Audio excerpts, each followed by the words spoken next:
Bienvenue et merci d'être là comme chaque soir dans 100% belge au cœur de l'été, au cœur d'une actualité chargée une nouvelle fois ce soir. La preuve avec un visage, celui de Clément, qui est désormais officiellement membre de la famille royale. Il est passé devant un officier de l'état civil avec le prince Laurent. On verra quelles sont les conséquences dans un instant. Pendant ce temps-là, le mouvement des profs a officiellement repris du côté de Liège aujourd'hui avec une grande opération banderole. Mais l'hésitation gagne le corps enseignant. Faut-il, oui ou non, continuer le combat à la rentrée? Les profs semble divisé. Demain, Grégory Linossi sera fixé sur son sort. Cet homme avait voulu se rendre justice à son beau-fils, victime d'attouchement pédophile. Il avait envoyé quelqu'un à la limite de la mort. Il risque 17 ans de prison. On en parle dans un instant. Et puis à la Louvière, un club 100% féminin vient d'être créé. Et ça fait beaucoup parler. On verra quel est l'avis du seul homme autour de la table ce soir. On vous présente le meilleur pédaliste du pays, Danis Protels. À ses côtés, Marie Thibault de Mézières, la voix de l'écologie, mais pas seulement. De l'autre côté de la table, la voix du Parlement bruxellois, mais pas seulement. Ludivine de Magnanville. Et puis la voix d'Hélène 24, mais pas seulement. Jeudi Beau, bienvenue dans 100% belge. C'est pour rire, gamin! Je viens de me faire qu'un jaquet. Quelle clète se paye. Je vends des cornichons. Je l'ai dit, bordel! Je l'ai dit! Enlève la chaise à papy tout de suite! Allons enfants de la patrie. Si vous ne devez regarder qu'une seule interview de cette semaine, qu'une seule émission, foncez voir. À bientôt de te revoir. C'est un épisode qui accueille François Hollande. Et rien ne va. Même le décor se casse la figure dans cette émission. François Hollande qui est cuisiné sur son avenir politique. Alors accrochez-vous Marie, parce qu'on est sur des questions de fond, des questions essentielles. Comment voit-il le monde, la France de demain ou par exemple ceci? Est-ce que vous êtes bon en barbecue, François? Oui, moi je pratique en tout Vous cas. êtes chaud au barbecue? Oui, je suis pratique. Il faut faire attention, hein, ça peut être dangereux, mais De quoi, de pas se brûler? Pas se brûler, oui, bien sûr. Oui, enfin, précaution d'usage donné, Exactement. ça va, on est entre nous là. Oui, On est, enfin, entre nous quasiment, mais plutôt merguez ou plutôt chipot? Oui, je suis plutôt entrecôte, moi, donc. Ah ouais, mais il y a un petit budge, quoi. dans- Voilà, ouais, c'est vrai. Alors, après le êtes-vous chipot ou merguez, on pensait qu'on ne pourrait pas aller plus loin dans l'analyse politique. Eh bien, détrompez-vous, parce que pendant des minutes et des minutes, l'ancien président est cuisiné sur des questions très, très intimes. Est-ce que vous prenez régulièrement des bains, François? Oui, ça m'arrive, oui. Vous aimez bien ça? Vous voulez dire des bains à la mer? Non, dans Des une bains dans la baignoire. vie? Bah oui, ça m'arrive aussi, oui. Oui. Bah pas forcément, quoi. Est-ce que vous mettez du sel de bain dans votre baignoire? Oui, ça m'arrive aussi, mais je prends plutôt des douches le matin, si c'est ça la question. Non, c'est pour savoir si vous faites chier dans le bain au bout de 3 minutes ou si Ça vous êtes dépend en des périodes. mode- Petite pensée, Marie, pour l'attaché de presse de François Hollande, qui, à mon avis, vient de perdre son job suite à cette émission. C'est comme ça pendant 1 heure, hein. Incroyable. Oui, mais bon, on sait que François Hollande, c'est le président normal. Donc, Ah là, ça il y a doit plus pas- normal que ça, tu meurs. Ça ne doit hein. pas le gêner trop de faire ce genre d'émission, parce que c'est comme ça qu'il s'était positionné politiquement. Après Sarkozy, il voulait montrer qu'il était le président normal, pas le mec qui se prend pour un roi, qui en fait des tonnes et tout ça. Je Donc, préfère l'entrecôte à la merguez. Ouais. Mais Pas si normal que budget. ça. Mais bon, en termes de budget, c'est pas la même chose.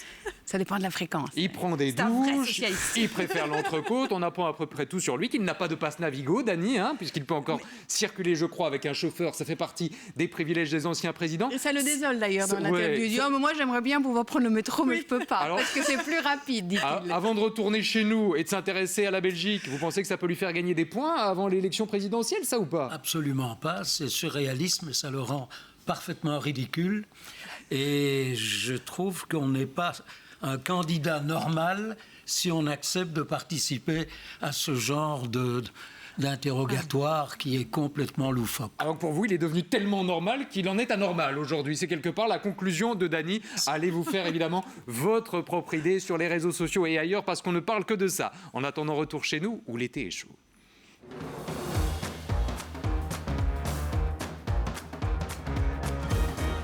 En septembre dernier, la Belgique avait découvert ce visage, le visage de Clément Van den Kerkhove.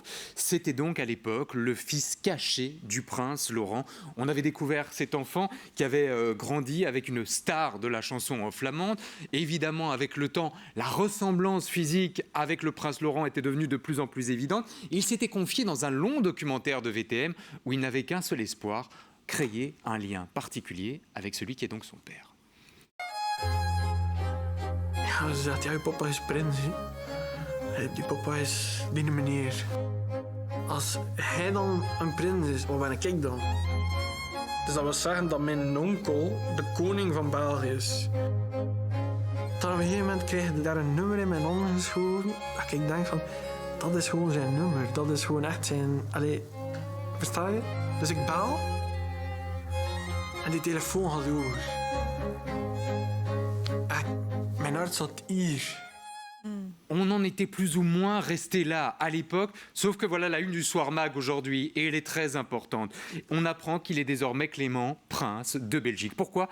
Parce qu'il est apparemment passé en toute discrétion, au mois de février, devant un officier de l'état civil avec son papa, le prince Laurent.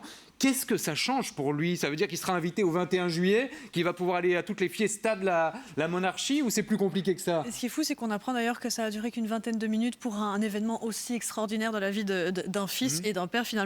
Mais en fait, concrètement, ça lui donne un titre, mais pas un job. Parce qu'il peut désormais donc porter le titre de prince de Belgique. Et s'il le souhaite, il peut aussi changer de nom. Mais il avait dit à quel point il était attaché à son nom de famille. Oui, et surtout, ça voudrait dire renier, ou alors il l'ajouterait à la fin. Ça va faire longuet, ça. Oui, ça va faire de Saxe-Bourgotin, ce serait du jamais vu. Ça serait très très très long. Mais en revanche, donc, pas de dotation, pas de rôle officiel et pas de droit au trône, évidemment. Pour le 21 juillet, vous me posez la question, où les réceptions royales ? Alors là, il faudra être invité, comme tout le monde, voilà. Bref, il est prince, mais il n'est pas devenu fonctionnaire de la monarchie. Alors, il avait évoqué sa nouvelle vie dans les colonnes du Nieuwsblad cet été. On l'avait découvert avec sa compagne, Lup, je crois que c'est comme ça qu'elle s'appelle, lors d'un séjour dans les Pouilles. Et il avait tenu quelques propos qui déjà nous avaient mis la puce à l'oreille à ce moment-là sur sa relation avec son père, le prince Laurent. « Je suis très fier, dit-il, de n'avoir demandé d'argent à personne pour ma Mercedes. La seule somme que maman m'ait donnée, c'est la caution de mon appartement. À vous de rajouter ceci, si j'appelle mon père et que je lui demande on fait quelque chose demain, il se libère directement pour moi. On va au restaurant à Bruxelles, on adore tous les deux les pâtes. Il est peut-être d'ailleurs venu chez vous, Ludivine, qui sait. C'est un sans faute par rapport à l'épisode Delphine qui, on le sait, a été très compliqué à gérer du côté de la monarchie. Moi, je trouve ça assez touchant. Alors après, on va être honnête, quand on voit les deux sur la photo, ils ne pouvaient pas faire l'inverse. Ouais, on n'a pas eu besoin du test ADN. Voilà, c'est-à-dire que quand la maman a dû dire c'est ton papa, je pense qu'il y a eu quelque chose, quoi. Enfin, pour avoir vu le prince Laurent en vrai, je vous assure que c'est vraiment pas loin. Donc non, moi je trouve ça assez touchant et finalement, il y en a qui n'ont pas cette chance-là d'avoir un papa qui les reconnaît et qui assume. Donc je trouve ça chouette. Après, j'espère qu'il sera correctement intégré. Dans le reste de la famille royale, on n'en doute pas, en tout cas du côté du roi Philippe. Ça vous montre à quel point le prince Laurent a été irréprochable sur ce dossier depuis qu'il a été médiatisé. Et il l'a fait en toute discrétion, au mois de février. C'est jamais sorti dans la presse. On l'apprend un peu par hasard. Il a réussi finalement, en toute sobriété, à gérer ça.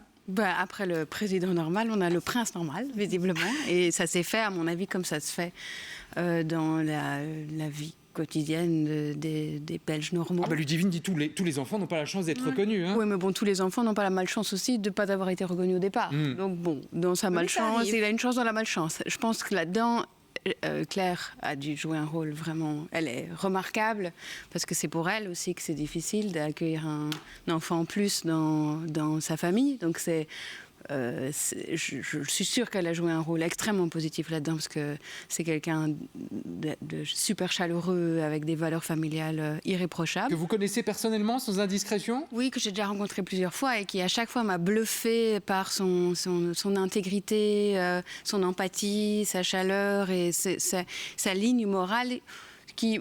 Dans le cas du prince Laurent, n'est pas toujours aussi... Laurent, il a eu sa jeunesse aussi, et parfois il a eu des commentaires ou des mots qui n'étaient pas toujours totalement dans le goût ou dans le style du palais, alors que Claire, c'est intéressant ce que vous nous dites. N'oublions pas le rôle des femmes aussi dans ce dossier-là. Oui, parce que c'est sa femme, Claire. Donc alors vous dites accueillir un nouvel enfant dans la famille. Oui, néanmoins, Dany, je dois quand même vous montrer les photos de vacances du prince Laurent en compagnie de la princesse Claire et de tous leurs enfants, dont Emmerich qui a publié ceci sur les réseaux sociaux. On voit plein de photos, ils sont tous ensemble. Clément n'est pas de la partie. Est-ce que ça veut dire qu'il est intégré officiellement, reconnu officiellement, mais pas au point de partir en vacances avec les autres ? Moi, il gardera toujours un statut à part. D'avoir mes ados en vacances, je ne suis pas sûre que c'est... Il n'a pas tout à fait le même âge aussi. Ça prouve quoi que ce soit sur comment ils s'entendent. Dany, vous en pensez quoi ? Je pense qu'il était totalement exclu qu'il participe aux vacances avec les autres membres, puisque la situation n'était pas encore clairement révélée. Elle l'est maintenant. Et comme Ludivine, j'ai envie de dire que c'est une forme très respectable que celle qu'a adoptée le prince Laurent. Il y avait un précédent très malheureux dans la famille où on n'avait pas rencontré la même situation. On avait nié farouchement être le père d'une jeune personne et on a dû en arriver à des procédures qui finalement étaient presque infamantes pour celui qui niait. Alors je préfère largement le comportement du prince Laurent. Je trouve qu'il a été très digne dans cette question. Est-ce que finalement, Jody, avec Delphine, on avait le manuel de tout ce qu'il ne faut pas faire et que quelque part le prince Laurent avait le mode d'emploi, par contre, au contraire, de tout ce qu'il fallait faire? Mais en lisant justement cet article, on voit justement que finalement, la porte, elle était ouverte. Hein. Tout avait été fait de ce qu'il ne fallait pas faire, justement. Là, maintenant, c'est fait. Et oui, c'est très, très mignon, je trouve. Ludivine. Je me permets de dire que oui, c'est une chouette réparation, mais on parle quand même à la base d'adultère et c'est pas d'adultère, c'était avant. C'était avant. Mais d'enfants qui n'ont pas d'ennui, nous. Non, mais d'enfants pour une fois que le prince Laurent, on dit du bien de lui. Oui, mais ça fait du bien. Hein. Mais d'enfants qui n'étaient pas c'était avant Claire, reconnus et légitimes à la base. N'oublions pas le début de l'histoire, c'est quelque part ce que vous voulez nous dire. Le début de l'histoire a peut-être mal commencé, mais je trouve que c'est très bien. Mais si j'ai bien compris, oui, après j'ai plus été chez le coiffeur depuis longtemps. Oui, après on va refermer Paris Match, hein, si vous le permettez, parce qu'on a d'autres dossiers. Mais si j'ai bien compris, il n'était pas au courant, Laurent, de cet enfant. Ah, il l'a découvert. Il l'a découvert tard. Donc la mère de Clément, si j'ai bien compris, mais on devrait avoir l'autre mari sur le plateau pour ce genre de sujet. Ou Laurent lui-même, hein, on va lancer l'invitation. Pas sûr qu'il ait envie de venir nous en parler. Il préférera certainement évoquer les dossiers liés au bien-être animal ou à d'autres choses encore. Nous refermons ce dossier-là en leur souhaitant bien évidemment beaucoup de bonheur, parce qu'il y a d'autres visages au cœur de l'été.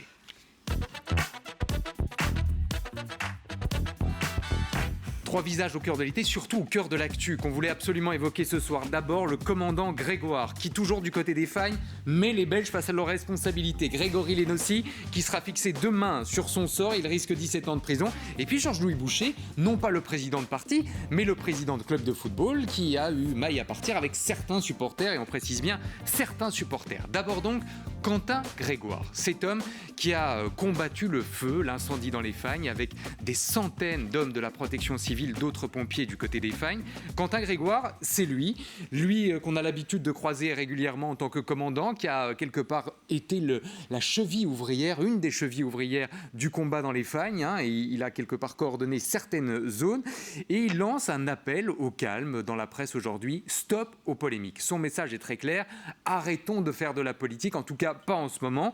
Voilà ce qu'il déclare, avant de parler politique, que chaque personne, à titre individuel, se pose la question de savoir ce qu'il ou ce qu'elle a fait pour essayer de freiner la crise qui est en train d'arriver. C'est un avis tout à fait personnel. Ce n'est pas le commandant de zone qui parle, c'est le citoyen qui en a un petit peu marre, sans doute, des règlements de compte des dernières heures. Alors, avant d'en parler, regardons quand même un instant le volet politique, parce qu'on a entendu que la Chambre allait peut-être se réunir sous quoi ? Sous forme de commission pour parler des Fagnes ? Oui, le président de la Chambre, donc Peter de Rovere, a donné son feu vert. C'est un feu vert un petit peu exceptionnel quand même, à une réunion extraordinaire de la Commission de l'Intérieur. C'était à la demande d'ailleurs de l'opposition, notamment Anders et le PTB. La date doit encore être fixée et c'est le président de la Commission justement qui doit établir l'agenda.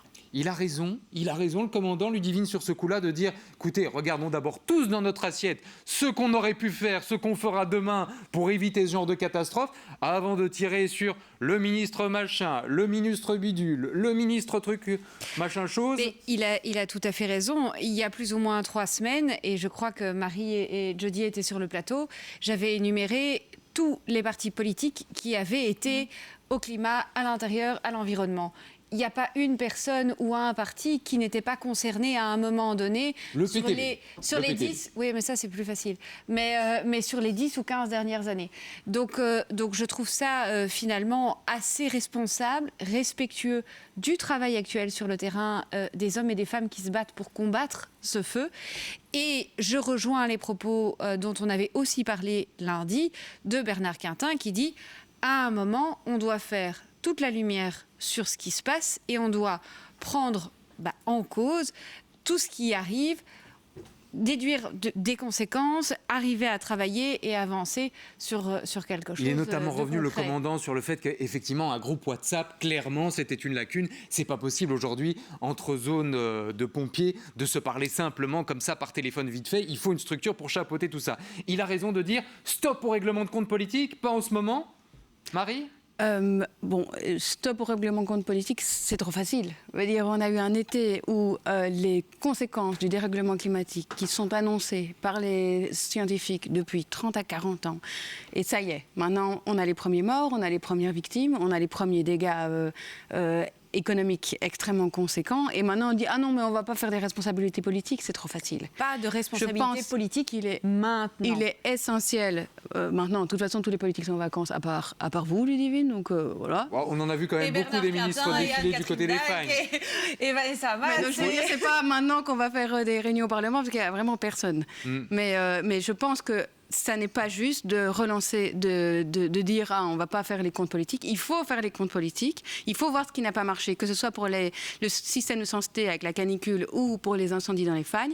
Parce qu'il faut changer d'attitude, il faut se préparer. Et là où il a raison dans l'article, c'est qu'il dit la Belgique n'a pas de culture du risque. Et c'est catastrophique. Oui, vous avez déjà beaucoup insisté là-dessus, la culture du risque. Je me permets juste un instant de revenir sur cette phrase. Avant de parler politique, que chacun se pose la question à titre individuel de ce qu'il pourrait faire pour essayer de freiner ce qui est en train de se passer. Renvoyer la balle aux citoyens, c'est une mauvaise idée ou pas ? Oui, c'est une mauvaise idée. La culture du risque, c'est que l'État ou les organisations mettent en place des systèmes pour que chaque citoyen puisse reprendre ses responsabilités. Et c'est pas le contraire. C'est pas individuellement se dire qu'est-ce que je vais faire en cas de canicule, qu'est-ce que je vais faire en cas d'incendie. Ça n'a aucun sens. En fait, il faut que le politique, il faut que les systèmes publics mettent en place des systématiques. Comme ça, les gens savent ce qu'ils doivent faire en cas de canicule ou en cas d'incendie. Et c'est là où la culture du risque a vraiment un sens, c'est dire à chaque citoyen, voilà, on va faire des plans de prévention, on va répéter, on va avoir des journées où on fait ça. Singapour, par exemple, c'est un excellent exemple. Donc vous demandez des tests, mais bien comme sûr. on fait à l'école des alarmes incendies, des tests incendies. Évidemment, on arrive dans un monde qui va être de plus en plus déréglé en termes de climat, en termes de catastrophes naturelles. Il faut qu'on soit prêt. Les écoles ne sont pas prêtes, les maisons de retraite ne sont pas prêtes, les hôpitaux ne sont pas prêts. Donc je dis n'importe quoi. 20 septembre prochain, journée pédagogique en Belgique, on fait tous une journée risque. Vous rigolez, mais à Singapour, ils ont créé le système, c'est une île, ils sont extrêmement... ils sont exposés à toutes sortes de risques. En plus, c'est une île qui est très multiculturelle. Ils ont eu des émeutes avec des populations qui se sont battues les uns contre les autres. Et depuis 1982, ils ont mis en place un système qui s'appelle Total Defense. Et une fois par an, ils ont une répétition annuelle où tout le monde participe, c'est-à-dire les entreprises pour travailler sur la cybersécurité. Donc, ils ont une thématique par an et ils mettent en place des plans de prévention. En cas de crise, c'est ça qu'il faut faire. C'est intéressant, c'est la première fois qu'on entend ça. Alors, Dany, c'est vrai qu'il y avait un côté un peu bricolage. C'est un mot qu'on a souvent utilisé depuis maintenant 48, 72 heures, voire un peu plus, notamment grâce aux agriculteurs dont le support a été extraordinaire. On vous a montré ces images hier de quelques agriculteurs en train de se ravitailler du côté du lac de Robertville, grâce à l'autorisation des politiques, il faut le dire aussi, sans quoi ça n'aurait pas été permis. Et s'est posé la question de leur indemnisation. Quand même, c'est le comble. Ah bah oui, mais il faut le dire. Sans l'autorisation du ministre, ils n'auraient pas pu aller se ravitailler là. Je vois mal celui qui aurait dit non. Enfin, je vous le dis quand même, on avait besoin de l'autorisation, ils l'ont donné. Mais ça, Thibaut, c'est un problème aussi. Il ne devrait pas y avoir une demande d'autorisation. Il faudrait que ce soit une systématique. Il fait chaud, on vous prévient. Voilà, soyons tous prêts. On peut aller prendre de l'eau là et partout ailleurs. En attendant, je voulais revenir sur la question de l'indemnisation des agriculteurs. Anne-Catherine Dalck, la ministre de l'Agriculture, a justifié le fait que, effectivement, une indemnisation des agriculteurs était en cours d'étude, tant sur le fond que sur la forme. Ça vous rassure, Dany, de voir qu'on trouve des petites solutions à gauche, à droite pour tenter de récompenser ceux qui ont participé à l'effort ? Non, certainement pas, parce que tout cela est un gâchis. Et par contre, ce qui est réjouissant, c'est de voir... c'est un gâchis, on rappelle qu'il n'y a pas de mort et qu'il n'y a pas de maison brûlée, il faut aussi le dire. Non, mais en attendant, il y a quand même des dégâts écologiques qui sont énormes. Ça, c'est le moins qu'on puisse dire aussi. Et en réalité, il y a un élément positif qui est apparu à travers tous ces événements, c'est la capacité de solidarité de la part du public, de la part de différentes personnes. Vous avez parlé des agriculteurs. Moi, je voudrais parler aussi du rôle, mais fantastique, joué par les pompiers. Et ça, c'est une honte que dans notre pays, en réalité, dans les corps de pompiers, il y ait 2/3 de bénévoles. On est maintenant non pas face à un avertissement de bénévoles et de volontaires, on est face non plus à un avertissement, mais une crise. Elle est là, elle ne va plus changer, elle va s'amplifier. Et quand on voit alors qu'il y a 2/3 de volontaires, par exemple, chez les pompiers, mais c'est une honte. Il faut réorganiser cela pour qu'effectivement, ça soit plus efficace, plus dynamique, et il n'y a pas de règlement politique à assumer maintenant. Ce qu'il faut faire, c'est que la classe politique représente une unité pour aller de l'avant, pour améliorer toutes ces carences qui ont été constatées. Le message et est les clair. faire disparaître. Maintenant, on les a vues, les carences. À nous de pouvoir dire qu'on va regarder la réalité en face dans les prochains mois, les prochaines années. Vous aviez évoqué d'ailleurs le nombre de pompiers ici en disant que ça n'avait pas bougé ces dernières années. Autour de 17 000, je crois. Effectivement, et ça diminue un peu. Et à l'époque, le nombre de volontaires en 2013 était de 60%. Maintenant, ils sont à 68%. Donc, c'est de plus en plus qu'on a des volontaires et beaucoup moins de pompiers professionnels. Donc, ça devient un peu inquiétant. Mais les chiffres en soi ne sont pas problématiques. Je veux dire, un corps qui est bien organisé, où chacun sait ce qu'il doit faire, où tous les plans sont mis en place, ce n'est pas le pourcentage de volontaires et de professionnels. C'est l'organisation qui vous interpelle. C'est le fait qu'ils ne soient pas en fait. coordonnés. On a vu, je reviens avec ça, mais effectivement, créer un groupe WhatsApp en disant tu sais pas venir, me ramener un peu de matos, t'as 2-3 gars sous le coude, on a besoin de vous, c'est un peu Parce amateur. un corps de réservistes qui est bien organisé, qui est entraîné, qui a accès à du matériel, qui sait où se mettre et quand, ça peut très bien fonctionner. Vous parlez aussi. de culture du risque. En parlant de risque, j'aimerais vous montrer quelques images parce que là, en ce moment, tous les regards se tournent vers la forêt de Soignes. Certains sont en train de nous dire c'est peut-être là que va se jouer le drame de demain et là ce sera une véritable catastrophe. Regardez ce qu'on évoque notamment dans la Libre aujourd'hui, le scénario du pire. Pourquoi la forêt de Soignes, ça devient subitement l'objet de toutes les attentions de jeudi? Parce qu'on a un plan pour intervenir s'il y a un incendie dans la forêt de Soignes, mais ça ne veut pas dire que Bruxelles a un plan d'évacuation de la capitale. Donc, comme nous, on a ce poumon vert à Bruxelles et ce fait qu'il y a toute cette évaporation d'eau d'un côté et de l'autre, forcément, il y a plus de risques. Mais moi, j'ai appris qu'il n'existe que depuis 2011 un plan spécifique d'intervention incendie de la forêt de Soignes. Donc là, les pompiers et les autorités savent quoi faire. En revanche, s'il y a un incendie en dehors de tout ça, là, à part Bi-Alert, il n'y a pas quelque chose de beaucoup plus lourd et beaucoup plus grand. Parce que là on va devoir évacuer la ville et on ne le souhaite évidemment pas, mais en cas d'incendie dans la forêt de Soignes, c'est des centaines de milliers de personnes qui vont devoir quitter la ville fissa. Hein. Mais je reviens sur la culture du risque. À chaque Donc c'est pas du tout ma question. Quoi. Non, mais parce qu'en fait, c'est vraiment self-service ici. On prend les questions, on les jette. Fallait pas nous inviter, Thibault. On se croit au Parlement, quoi. Mais non, mais c'est pas ça. Mais j'aimerais réagir sur le fait que nous n'avons pas une culture du risque et on a tendance à être attentiste par rapport à ce qui se passe. Il y a eu un certain nombre de commissions d'enquête, en général, malheureusement, à la suite de grosses catastrophes. Il y avait eu Dutroux, il y avait eu les inondations. Et au Parlement, il y avait eu aussi après les attentats. Après les attentats, là, vous parliez du groupe WhatsApp. Après les attentats, on s'est rendu compte que certaines lignes téléphoniques et radio, en fait, pouvaient être télescopées par des terroristes de manière assez rapide.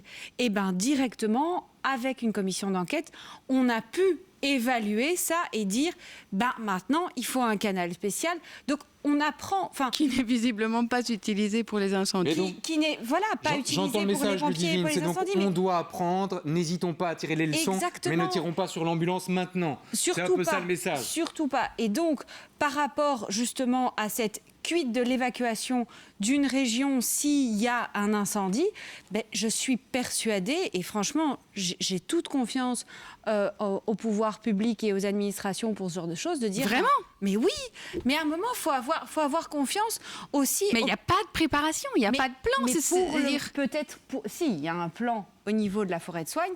Maintenant, il faut pouvoir dire, OK, il se passe ça dans les Fagnes, quid de si ça se passe chez nous ? Et on a assez de personnel dans la région pour pouvoir travailler là-dessus. Moi, je retiens en tout cas l'idée de journée spéciale où toute la Belgique se préparait finalement au risque. Est-ce que vous êtes inscrit sur Bialert? Écoutez, oui, puisque je reçois les petits messages. Ah ben voilà. Donc c'est que je dois être inscrit. Ou alors on m'a inscrit de force. Ce sera déjà une première grande chose s'il y a un problème. Mais je reçois les petits messages. Nous retournerons du côté des fines tout à l'heure. Nous retournerons du côté des fines tout à l'heure. Pourquoi ? Parce qu'il est question aussi de la santé des habitants.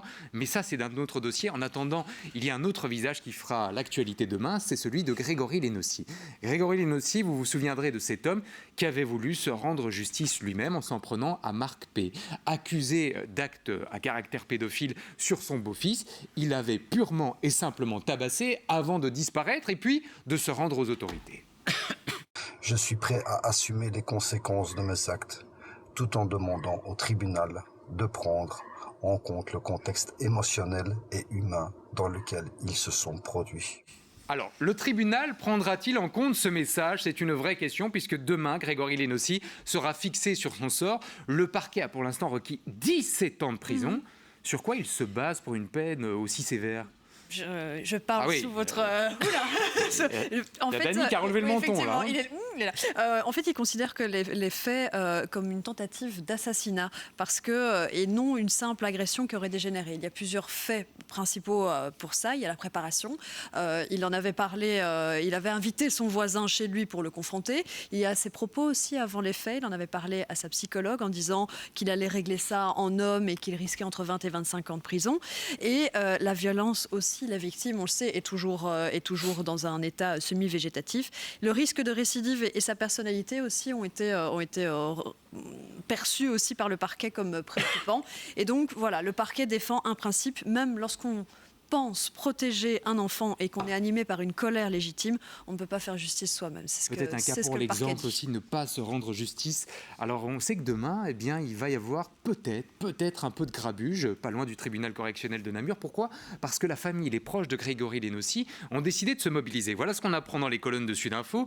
Sa compagne et des amis ont lancé sur les réseaux sociaux un appel à un rassemblement, certes pacifique, afin de le soutenir et de dénoncer, disent-ils, une sentence jugée scandaleuse. Bon, pour l'instant, le verdict n'est pas encore connu. Une initiative que l'avocat de Grégory Lénossi n'approuve pas. On avait demandé que tout se passe dans la discrétion, c'est l'inverse. Quelques images encore de Grégory Lénossi lorsqu'il avait comparu devant le tribunal. Il semblait plutôt respectueux de la justice. Dany, on va vous donner un petit peu d'eau, évidemment, pour que vous puissiez vous ravitailler, parce que c'est de vous dont on a besoin dans ces cas-là. Est-ce que vous êtes choqué, en tant qu'avocat, de voir que la famille se mobilise pour déjà dénoncer à l'avance le verdict ?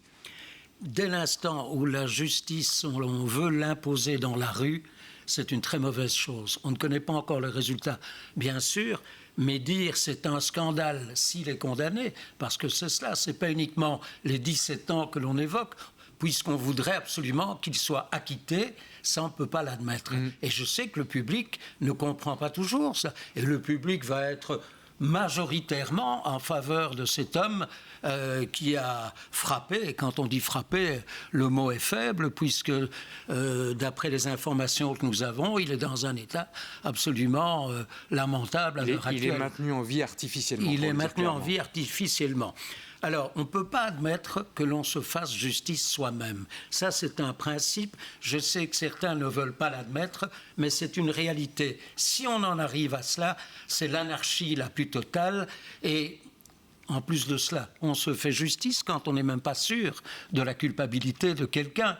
On croit qu'un tel a commis certains faits et on veut se faire justice. Et ici, j'ai constaté qu'il y a quand même un élément qui doit être relevé, et on n'en a pas beaucoup parlé, c'est que la victime des coups, en l'occurrence qui est accusée Marc P, on va pas citer son nom de famille. Marc P, en réalité, a été entendu et est passé devant une chambre du conseil et il a obtenu un non-lieu parce qu'on estimait qu'il n'y avait pas suffisamment d'éléments pour qu'on puisse affirmer qu'il était coupable dans le cadre de ce dossier. Ce que Grégory Lénossi prétend, c'est qu'évidemment, il a eu une discussion avec Marc P, au cours de laquelle celui-ci aurait avoué certains gestes à caractère pédophile à l'égard de son beau-fils. Et évidemment, personne n'était là. Et Marc P n'est pas capable de répondre aujourd'hui de tout ça. On ne peut pas donner une priorité à ce que ce monsieur Lénossi a cru comprendre.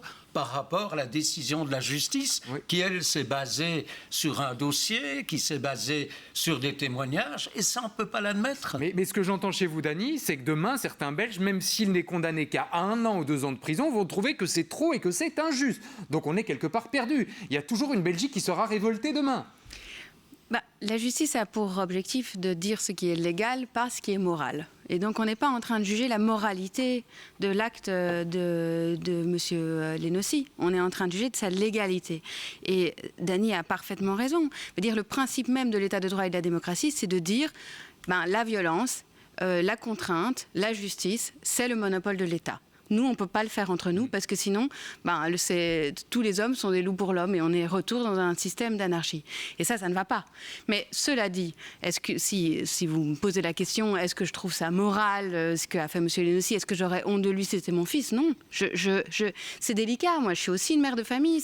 Si mon voisin touchait, violait mes enfants ou les agressait sexuellement, je serais peut-être capable d'avoir ce genre de comportement. Mais vous distinguez la moralité de la légalité. Mais ça n'est pas légal et on ne peut pas accepter dans un monde... on ne peut pas accepter quand on est démocrate et qu'on croit à l'état de droit qu'on fasse justice soi-même. Et donc, je comprends la famille de M. Lenossi parce que moi, Ludivine, sur ce plateau, soutiennent ce moral et on a été élevés tous. Je veux dire, le comte de Monte Cristo, on a été baignés là-dedans depuis toujours. La vengeance, c'est quand même un sentiment qui nous rend... Je me souviens effectivement, Marie-Ludivine, d'avoir entendu plusieurs personnes sur ce tableau dire moi, si j'avais été à la place de Grégory Lenossi, j'aurais peut-être fait la même chose. Donc ça veut dire que vous aussi, demain, les 17 ans de prison, ça va vous sembler sévère? En fait, je me dis que je suis personne pour pouvoir donner un chiffre. Je ne suis pas juge, je n'ai pas toutes les informations et ce n'est pas mon métier. Donc dire que 1 ou 2 ans, je trouve ça suffisant, que 17, je trouve ça trop, je peux pas, c'est pas possible. Je ne peux pas donner de chiffres. C'est pour ça qu'il y a des professionnels de la justice, d'ailleurs, c'est leur boulot. Et donc ça, là-dessus, je peux pas. Effectivement, en tant que mère, je ne serais pas garante de ce que vous feriez dans ce genre de cas. Mais non, je dis, vous avez dû l'entendre aussi autour de vous, ça, le côté, Grégory Lenossi, je le comprends. Effectivement, et en plus on l'entend dans la vidéo qu'il publie avant de se rendre, qu'effectivement il va assumer tout ce qu'il va faire, tout ce qu'il a fait, et il faut peut-être, il dit même, on vient de l'entendre, il faut peut-être entendre aussi l'émotion, etc., etc. Effectivement, nous ne sommes pas juges. C'est triste. Moi, je n'ai pas d'enfant. J'ai un beau-fils. Si on touchait à ses cheveux, je ne sais pas ce que je ferais non plus, alors que je ne suis même pas maman. Donc voilà, je peux... C'est quelque part la même réaction. Pour conclure, Dany, parce qu'après, on a d'autres dossiers qui nous attendent. Je vous vois quelque part faire des petits bonds sur votre chaise, parce qu'évidemment, ce dossier-là vous inspire et sans doute vous met en colère par certains aspects. Bien sûr, mais ce qui est révoltant, c'est que la justice n'a sans doute pas joué son rôle dans la mesure où cet individu qu'on a appelé Monsieur P, en réalité, était déjà connu comme quelqu'un qui avait commis des faits de pédophilie. On a absolument négligé le dossier. C'est pas normal qu'il puisse rester le voisin d'un enfant ou d'un adolescent alors qu'il a déjà été condamné pour pédophilie et on n'a pris aucune mesure. Alors, on peut bien sûr analyser le cas de M. Lenossi, mais il y a eu des carences au niveau de la justice qui doivent aussi être relevées. Et on peut aussi, dans le cadre d'une bonne administration de la justice, voir quelles ont été les lacunes et quels sont leurs auteurs. Parce que ça, c'est très important. Qui fera le procès de la justice? C'est une autre question à laquelle on n'aura pas de réponse ce soir. Il y a un troisième visage au cœur de l'actualité, c'est celui de Georges-Louis Boucher. Alors on connaît évidemment le Georges-Louis Boucher, président de parti, qu'on croise régulièrement sur ce plateau et dans tous les débats politique. Il y a aussi le président de club de football, les Francs-Borins, qui ont débuté leur saison avec une victoire face à Liège, victoire quasi historique. Alors pendant ce temps-là, à la sortie du stade, une scène a été filmée entre Georges-Louis Boucher, le président du club d'un côté, et certains de supporters particulièrement remontés. J'ai dit qu'il fallait qu'il soit le père. Ouais, ta gueule, toi. Sois poli, sois poli. Dommage, je me casse, je crois qu'il reste quoi ton peu. Alors reste calme, tout le monde se défonce. Tout le monde se défonce. Voilà. Et donc, moi, ce que je souhaite, c'est qu'on augmente en volume, on augmente en ambiance. excuse-moi, il y a plein de ici, là, quand même, des supporters. Pendant le match, pourquoi on les entend pas quand nos joueurs arrivent devant le but, pourquoi on les entend pas, les gars? Il faut préciser qu'il y a aussi un paquet de supporters qui ont chanté « Vive Boucher » à la fin du match, la victoire étant passée par là, que c'est une scène isolée quelque part dans une discussion beaucoup plus longue.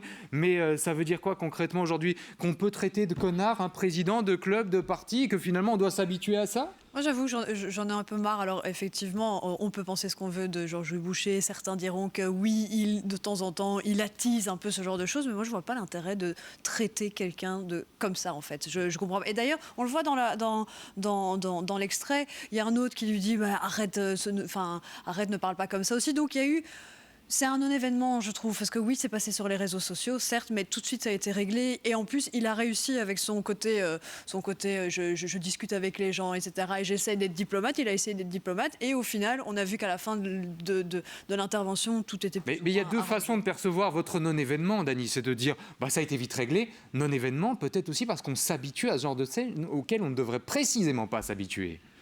Pour fréquenter les stades de football depuis longtemps et les supporters, je peux vous dire que ça ne m'étonne en rien parce qu'il y a des réactions qui sont souvent extrêmement violentes et non justifiées de la part des supporters, parfois à l'égard de dirigeants qui se consacrent totalement au club, qui font tout pour que le club soit bien géré et malgré tout ils sont insultés, voire même frappés de temps en temps. On va le dire franchement, Dany, vous avez consacré une partie de votre vie à Anderlecht en étant très proche des dirigeants. Vous consacrez aujourd'hui une partie de votre vie à l'Union. Des dirigeants insultés, vous en avez vu tout le temps?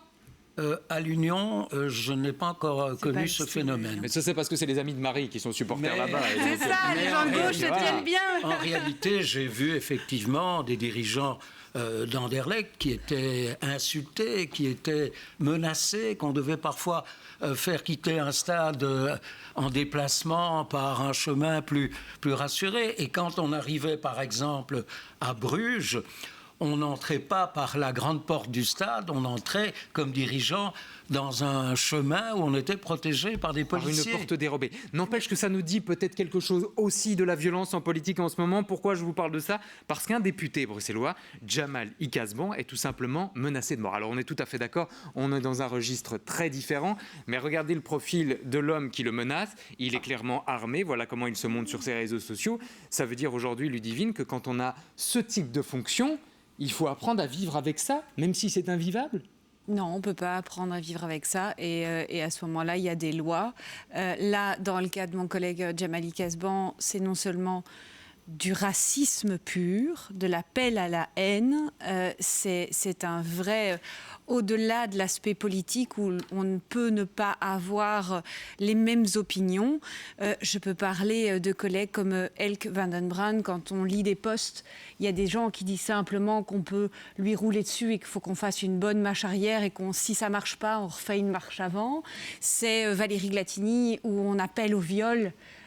C'est Ridouane Chahid, on est tombé aussi sur des publications le concernant hallucinantes. C'est Georges-Louis Boucher où on dit boucher au bûcher. Enfin voilà, c'est une violence extrême et ne nous y habituons jamais et que ça continue de choquer.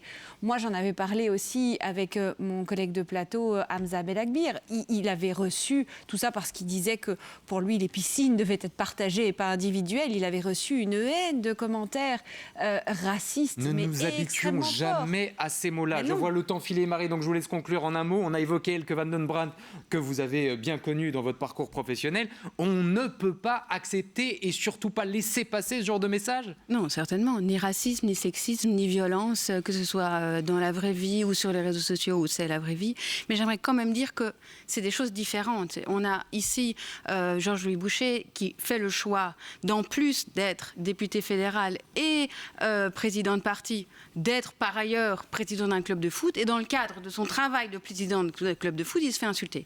Moi, je trouve ça totalement déplacé. Dany disait que ça le choquait que François Hollande fasse une interview normale. Moi, ça me choque qu'un président de parti soit aussi président d'un club de foot et aille chercher, par exemple, des fonds au Qatar ou aille... Lui vous répondra que c'est pour être connecté à la vraie vie et que ça permet de connaître c'est la vraie vie d'être président d'un club de foot. Que ça permet de connaître la vie d'une société, parce que c'est une entreprise, un club de football. Enfin, on n'est pas là pour répondre à sa place. mais il a eu l'occasion de le faire à plusieurs reprises. Ça continue. Il pourra le répondre 100 fois à cette question. Ça continue de me choquer. Je trouve ça totalement anormal. Mais qu'est-ce qui est choquant? Qu'est-ce qui est choquant Parce que là, on dépasse totalement du sujet.